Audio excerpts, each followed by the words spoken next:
Hello সবাইকে, কেমন আছো সবাই? আশা করছি সবাই ভালো আছো আর আমরাও ভীষণ ভালো আছি। আজকে তোমাদের সাথে তালের বড়া রেসিপি শেয়ার করব। আমরা কম বেশি সকলেই তালের বড়া বানিয়ে থাকি, তবে আজকে আমার মা যেভাবে তালের বড়া বানায় সেই রেসিপিটা থাকবে তোমাদের জন্য। এইভাবে একবার বানিয়ে দেখতে পারো। বড়াগুলো কিন্তু খুব স্পঞ্জি, নরম, তুলতুলে হয় এবং খেতেও হয় খুব স্বাদ। তো চলো কীভাবে বানায় আমার মা তোমাদের সাথে শেয়ার করি। প্রথমেই তো তালটাকে ছাড়িয়ে নিয়েছে, তারপরে তিনটে আটে আলাদা করে নিয়ে তালের থেকে পাল্পগুলো বার করে নিচ্ছে। বারবার করে জল দিয়ে চটকাতে হবে আর তালের পাল্প বার করে নিতে হবে। দেখো এখানে হয়ে গেছে।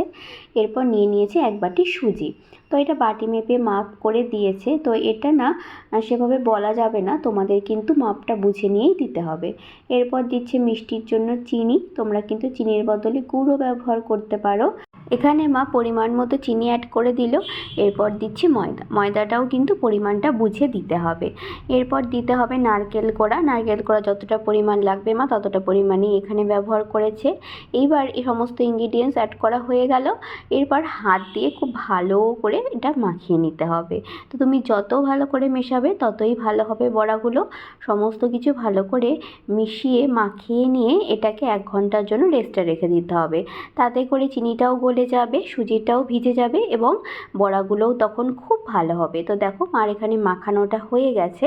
এরপর মা কিন্তু 1 ঘন্টার জন্য এটাকে রেস্টে রেখে দিয়েছিল। তাহলে কি বড়াগুলো ভাজার সময় খুব ভালো হয়।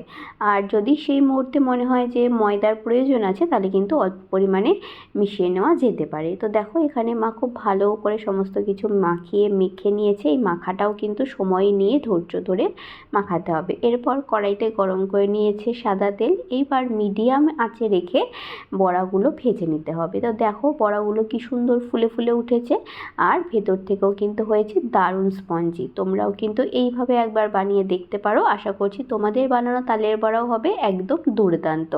তো চলো আমার রেসিপিগুলো যদি ভালো লেগে থাকে তাহলে অবশ্যই লাইক, কমেন্ট, শেয়ার করো আর আমার পেজটা ভালো লেগে থাকলে ফলো করে দিও। যদি ইউটিউব থেকে দেখছো তাহলে কিন্তু অবশ্যই সাবস্ক্রাইব করে দিও আর ইনস্টাগ্রাম থেকে দেখে থাকলে কিন্তু ফলো করে দিও। সবাই ভালো থেকো, সুস্থ থেকো, সাবধানে থেকো এবং পজিটিভ থেকো। তোমাদের সাথে আবারও দেখা হবে নতুন কোনো রেসিপি নিয়ে। তালের বড়া তো একদম রেডি। চলো বাই।